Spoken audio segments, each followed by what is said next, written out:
Ngayon pala, nandito ako sa bahay ng aking customer para din sa kanya washing machine. Okay. So ngayon, ang problema nito kasi pag tumatapon yung tubig sa loob, pag napasok yung tubig sa loob, nilalabas niya, dinidrain niya agad. Ngayon, titikasin ko kung anong problema. Kaya guys, gumagana na siya. Ibig sabihin, hindi na niya tinatapon yung tubig. Ayan, no? Pero hindi pa yan tapos kasi nakasinsin pa siya. Kailangan mo ng itong ilaw na to punta sa wash. Ngayon kasi nasa sinsin pa siya. Ibig sabihin, partial pa lang yung wash niya. Papasok pa ulit yung tubig.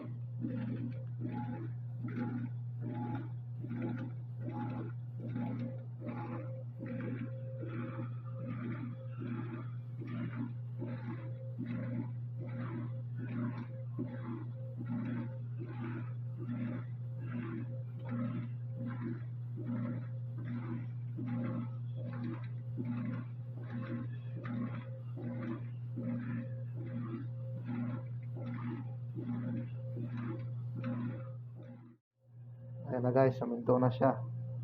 Ngayon, papasok ulit yung tubig niyan. Ayan, papasok ng tubig.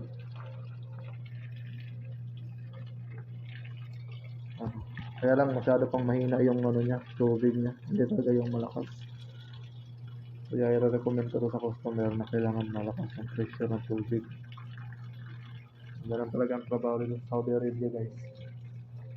Washing machine. Ayan.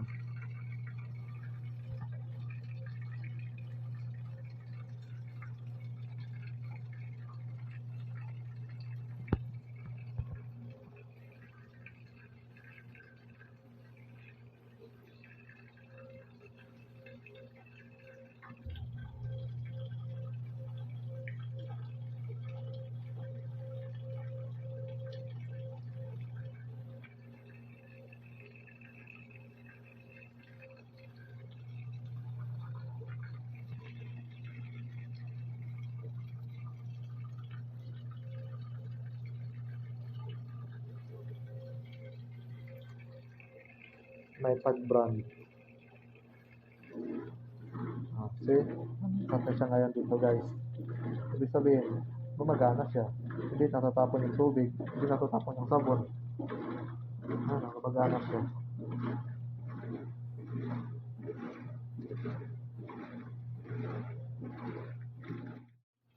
Guys, ito na ngayon yung unit niya.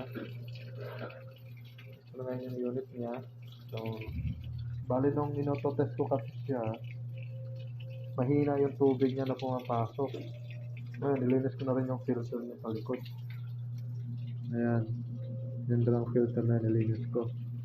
Tapos, pinabuga ko yung tubig. Ayun, malakas na.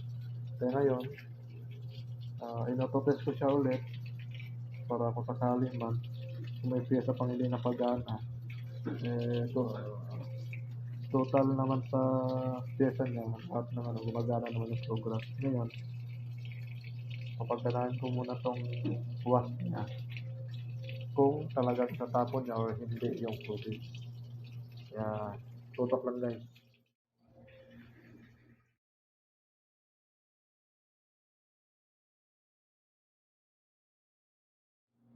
Guys, yun lamang po guys. Okay na ang machine niya. Condition na yung machine niya, okay na, magagamit na. So, kailangan ko na lamang i-recommend sa customer yung paano gamitin yung machine, paano nilinisan. Maraming salamat guys. Keep watching my videos and subscribe na rin po. Salamat. God bless.